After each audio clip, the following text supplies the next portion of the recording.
Okay.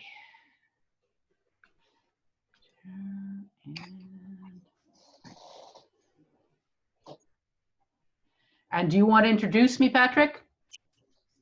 Okay, let's go. Hello, everybody.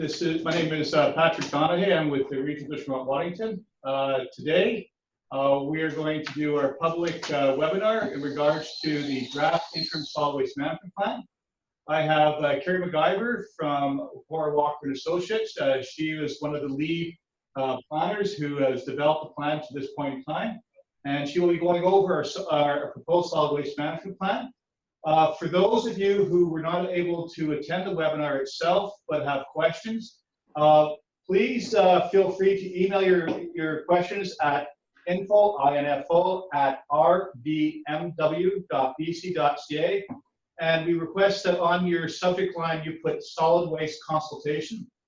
We will do our best to answer your questions, and we will also post the questions and answers on FAQ on the website. If you do not wish to have your name associated with it, or we'll assume that you don't want to have your name associated. If you do, just let us know. We can add that to the question as well. At this point in time, I'm going to pass things on to Carrie, who will give a little bit of summation on herself and then get going with the presentation. Off to you, Carrie. Okay, thank you, Patrick. So we're going to do a brief introduction of who I am, who we are. We're going to take a look at your existing solid waste management system, look at the proposed strategies and actions in this draft interim plan, the implementation schedule, the financial implications, and plan monitoring, and then at the end, take any questions that you may have. So who am I? Who is Maura Walker and Associates, actually? So Maura Walker and Associates is myself, Carrie MacGyver, and Maura Walker. I actually have been in the solid waste business for over 30 years. I used to work for the Regional District of Nanaimo. I started there in 1989 as I think I was the second Regional District Recycling Coordinator hired in the province.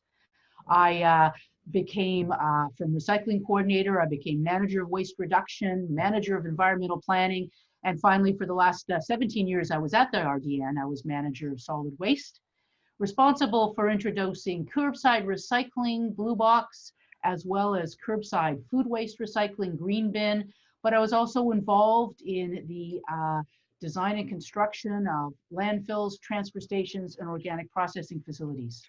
Maura was the City of Vancouver's first recycling coordinator, and she worked with me at the RDN for 7 years, and then she left me to become a consultant, and she has been specializing in long-range planning, zero waste program design, organics diversion strategies, and you can see from the map of BC that Maura and myself have been involved in probably the vast majority of regional districts in BC in terms of updating solid waste management plans or developing organics diversion strategies. So our objective this evening is to provide information on the draft interim plan and obtain your feedback on what's being proposed. So what is a solid waste management plan? Well, a solid waste management plan is required for every regional district to prepare, and it is the Ministry of Environment that says, under the Waste Management Act, or I should say the Environmental Management Act, that every regional district has to prepare a plan. The plan is a long-term vision of regional solid waste management, comprehensive for the next 10 years, visionary for 20 to 30 years. And importantly, it considers the 10-year financial and administrative implications of the plan, including anticipated borrowing costs for new capital projects and cost recovery. And it follows the pollution prevention hierarchy of reduce, reuse, recycle, recover, and residuals management. So why are borrowing costs important?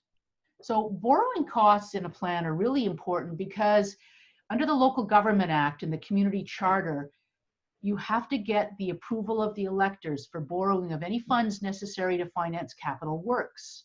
However, under the Environmental Management Act, if you have an approved solid waste management plan, you can actually go ahead and spend that capital without having to go to referendum, as long as those projects are clearly identified in the solid waste management plan. Now hold on to that thought. for when we come a little later to say, why is this called an interim solid waste management plan? So there are 3 steps to the solid waste management process. There's a concurrent technical and consultation process. The consultation process is based on the Regional Solid Waste Management Plan Advisory Committee, other local stakeholders, and yourselves, the general public. The process, when we started it in November 2019, first phase consisted of taking a look at the existing system and establishing the advisory committee. The second phase looked at waste minimization, residual waste management, recommended options and financial implications, and then would come up with a draft regional solid waste management plan. And in the third phase, we would obtain community and stakeholder feedback and then finalize the new plan. So an advisory committee was established, you can see, with many members, the regional district staff, the staff from all of the member municipalities, local governments, First Nations, School District 85, Vancouver Island Health Authority, Fox's Disposal, Port Hardy Returnant, and Maui. So looking at the existing system, your existing system consists of waste prevention, like backyard composting, buying and selling used goods, upcycling and refilling, waste generation from homes, businesses, institutions, construction demolition projects, land clearing, and from wastewater treatment plants in your regional district. Collection, municipal collection, commercial collection, and self-haul. Your diversion system, recycling, organic waste processing, and extended producer responsibility. And finally, you have a disposal system of transfer stations and landfills. And this map shows the location of all of the solid waste facilities in the regional district of Mount Waddington. And the key facility in the regional district is the 7 Mile Landfill and Recycling Center. Almost all of the waste goes to 7 Mile. You can see in this chart here that in 2019, the total amount of waste landfilled at 7 Mile was 7,840 tons. And that represents 643 kilograms per capita disposal rate. Now, the Ministry of Environment has set some provincial targets for 2022. They'd like to see 75% recovery of materials covered by extended producer responsibility programs, 75% of BC's population covered by organic waste disposal restrictions, and they'd like to see the provincial MSW disposal rate lowered to 350 kilograms per capita. So you're sitting now at around over 650, while the provincial average in 2017 was 506. So you're better than some, but worse than others. So we looked at your system and we looked at the strengths and the challenges. And your strengths is you do have a broad range of diversion activities available. Your local government is very proactively involved in waste diversion to ensure that there is a recycling option available. There's a low contamination rate for residential recyclables. You have curbside recycling, and you have a good landfill management contract that maximizes the use of landfill space and maximizes the recovery of reusable and recyclable materials. But you do have some challenges. The global marketplace for recyclables is very low right now, which is not bad for residential recyclables, because Recycle BC recycles pretty well, almost 90% of the material that you put out in your blue box. But if you are industrial, commercial, institutional, ICI, the markets are very difficult right now. Your other challenge is to reduce the per capita disposal rate down to, doesn't have to be 350, but to get closer to 350. You have limited outreach and education done by local governments to promote waste minimization. Your key facility, the landfill, has a license of occupation and the regional district does not own the land. And you want to look at how to reduce the amount of food waste that is landfilled. We heard through the surveys that we've done that many of you would like to see a reduction in the amount of food waste landfill or food waste collected at the curb, like so many other communities in BC. So in 2019, we established the plan goals. Continue to provide a broad range of diversion services, maintain the low contamination rate of recyclables at the curb, improve education and communication about solid waste services, reduce the amount of food waste being disposed, reduce the per capita disposal rate in support of the province's goal of 350, increase reduction and reuse activities, and tackle climate change through changes to the solid waste management system. So I showed you the slide about the update process. And as we were moving through it, we realized that residual waste management was incredibly important and had to be dealt with before anything else. The 7 Mile Landfill and Recycling Center has a design, operations, and closure plan that was prepared in 2008. And that closure plan did not anticipate that 7 Mile would become such a keystone in your solid waste management system, in that 7 Mile handles all of the recyclables collected in the regional district. It consolidates and ships them off to processors. 7 Mile is also a large composting center. So the 2008 Design and Operations and Closure Plan said, you've got space till 2050, or you've got another 50 years of space, but it didn't anticipate these new activities that has really improved the solid waste system. And as I said earlier, the regional district does not own the land. They need to extend and expand the landfill lease. So the planning process really started focusing in on resolving the status of 7 Mile, because it is the cornerstone of your recycling, composting, and disposal system. And a shift from establishing new diversion programs and infrastructure to confirming the long-term picture for 7 Mile. And based on the outcome of that long-term picture, develop strategies for organic waste diversion, for collection programs, and for cost recovery. So this is why we're now calling this an interim plan. Because, as I said at the beginning of the presentation, the final plan requires the anticipated capital projects and costs. And if those projects and costs are in the plan, then the regional district, subject to good consultation, can go forward without going to referendum. But we need to know those, and we won't know it until we can confirm the 10-year renewal and expansion process. However, doing an interim plan would really support this renewal and expansion process, because it will show regulators where the regional district wants to go. So what are the proposed strategies and actions in this interim plan? First of all, with reduction and reuse, the strategy is to build awareness of reduction and reuse through events and campaigns that encourage behaviors that minimize waste, such as repair cafes or adopting the Love Food, Hate Waste program. Actions continue to allow for recovery of reusable items and materials received at 7 Mile and continue to seek additional opportunities for reuse. Increase support to the self-management of organic waste, that would be backyard composting. Develop regional campaigns to encourage reduction and reuse behaviors.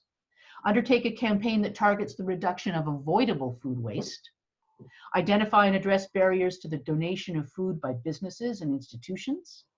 Enhance the profile of organizations involved in the reuse, repair, and rental of goods. Encourage a reuse mindset through hosting and/or supporting reuse events. And develop a fund to seed local circular economy projects. Organic waste management, the strategy is to expand composting capacity to include food scraps once the expansion of the 7 Mile Landfill and Recycling Center is confirmed. So the actions with that strategy are maintain the use of the variable tipping fees that encourage the diversion of yard waste, continue to compost yard waste at 7 Mile, and develop a food waste diversion strategy in consultation with municipalities and First Nations. And this strategy would include an assessment of the capacity of 7 Mile to host a food waste composting operation, options to encourage the diversion of ICI food waste, not just residential, options to collect residential food waste, and options for remote communities. The collection strategy would be to establish a collection system that allows for effective and efficient collection of all municipal solid waste streams and maximizes available waste diversion opportunities, in particular expanding from recycling to also organics. So that strategy would be developed in concert with municipalities and the solid waste industry to look at the most cost-effective way to provide garbage recycling and possibly organic waste collection to homes and businesses in the municipalities and electoral areas. Items to be addressed would include the potential expansion of collection services based on community interest. So outside of many municipalities, you have the density of residents that actually could make collection cost effective. Potential provision of recycling collection services to multifamily buildings, collecting food scraps from homes, businesses, and institutions, and looking at regional versus municipal collection services. The residential recycling strategy would look at maintaining and possibly improving the regional district's current high level of participation in recycling and low level of contamination in partnership with Recycle BC. Actions would be to increase outreach to residents and work with municipalities that provide curbside recycling collection to add single-family equivalent multifamily residences, such as townhomes and mobile homes. The industrial, commercial, and institutional ICI recycling strategy would maintain and possibly increase current levels of ICI recycling through pricing signals complemented by policy and regulatory mechanisms. So the action would be, as the markets, which I said previously are not that good right now for ICI recyclables, as they improve and expand, extend the designation of controlled waste to other recyclable materials to reinforce the regional district's expectation that divertible materials will be source separated, like what was done for cardboard, but also to lobby the province to include ICI generated packaging and papers as a schedule in the recycling regulation. Right now, the recycling regulation is only addressing residential packaging and papers. That should be expanded to include ICI. For construction demolition waste, continue to reduce the quantity of waste from construction, renovation, and demolition projects sent to landfill by develop and distribute CD waste management information, letting generators know where these materials can go other than landfill. Expand the definition of controlled waste to include items that are readily recyclable, such as clean wood waste, asphalt shingles, and metal. And lobby to have construction materials become part of an extended producer responsibility program, so that producers and consumers pay for the recycling. The education and outreach strategy would be to support all aspects of waste management system through effective and efficient application of education and outreach. So the actions would be, very importantly, work collaboratively on communications with other key stakeholders on education and outreach to better leverage public dollars. So work with the other municipal partners to develop an interagency communication strategy on an annual basis. Shift use of traditional print media to the use of online media, including apps such as Recycle Coach or which the one? There's many apps. Implement an educational outreach program targeting school children, and hire eco-ambassadors to do community outreach and direct community contact.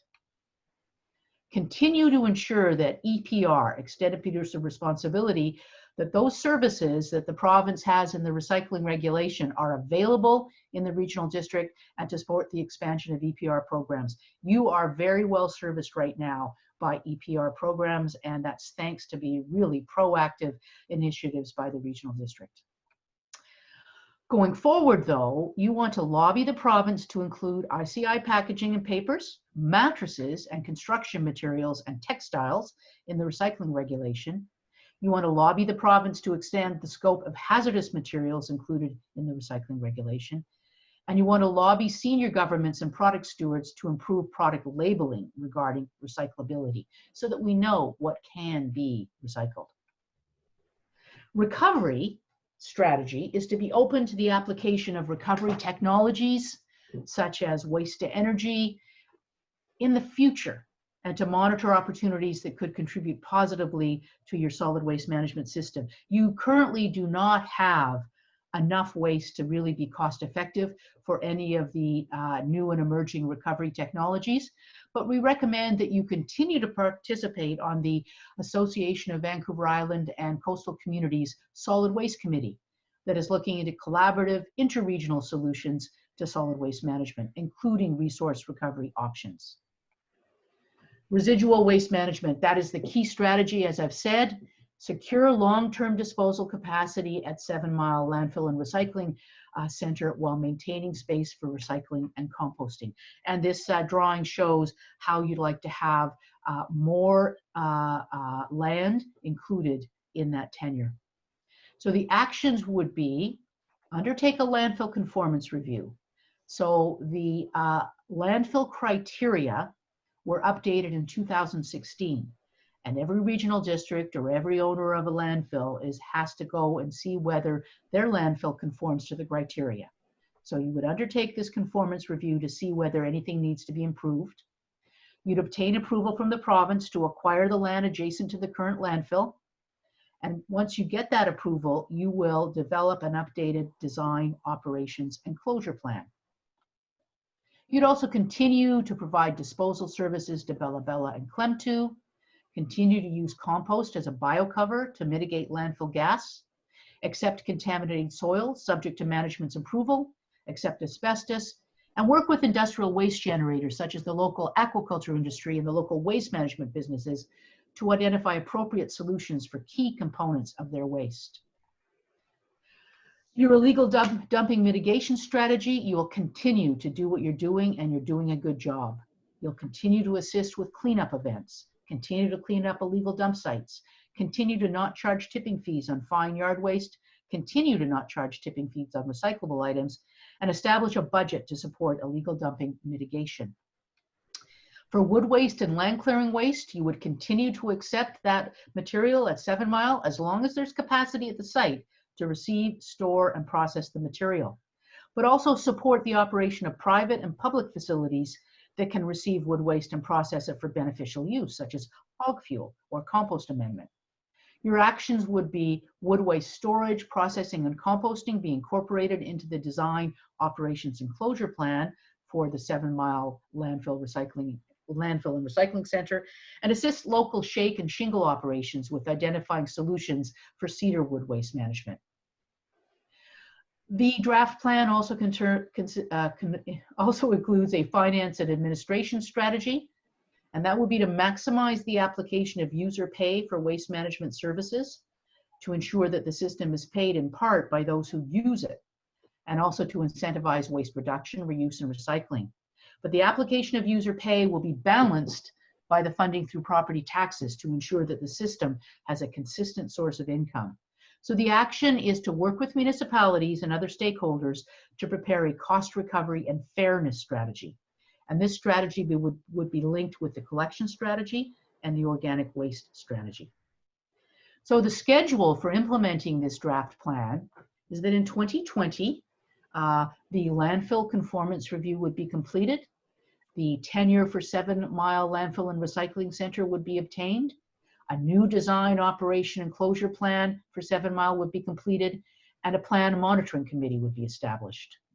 In 2021, the regional district would collaborate on a regional education and outreach plan with municipalities and First Nations, research barriers to ICI food donations, add eligible multifamily residents to curbside collection services, review and potentially expand the list of controlled waste, and undertake a waste composition study in advance of developing the food waste diversion strategy to see what is still left in the material, or what is going to landfill that can be diverted.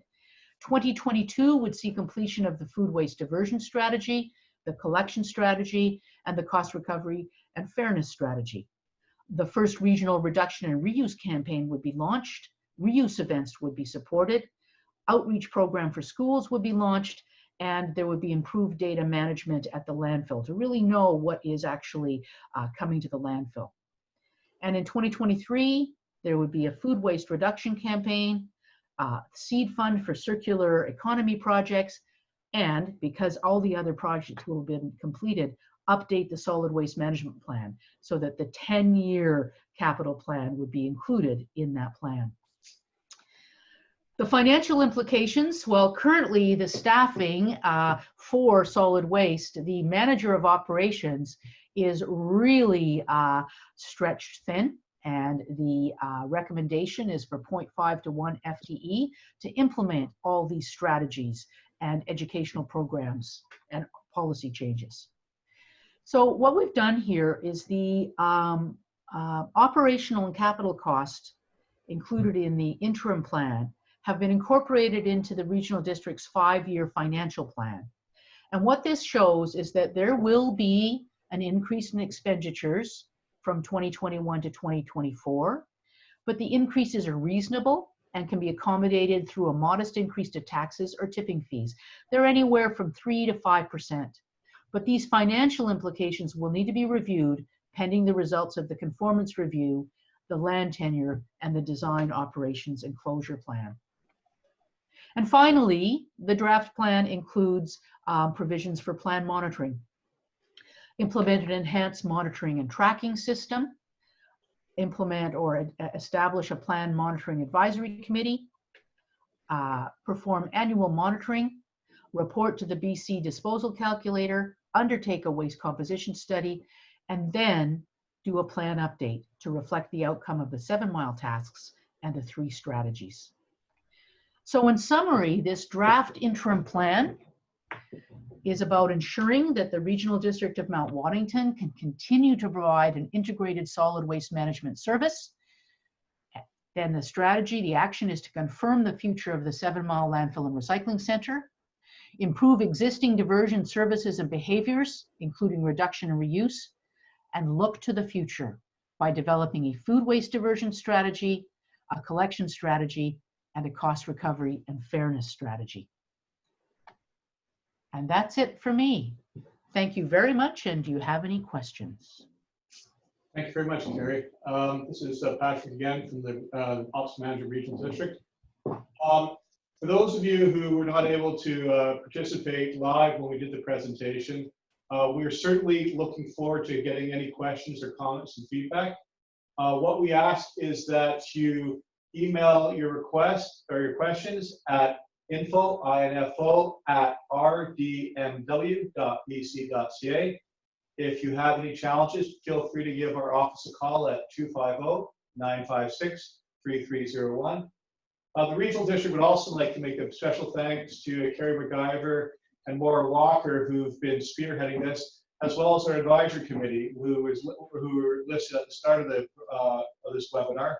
All their work has been encapsulated in this presentation, and we look forward to getting feedback from all of North Island residential businesses and other organizations. And so that the hope is that we'll be submitting to the Ministry of Environment in the fall of 2019, and subject to the Ministry of Environment's approval, get active and taking on these plans. So please let us know what your thoughts are. And at this point in time, I'm going to end the presentation, and we'll hopefully hear from you in the future. Okay, thank you very much for your time. Bye.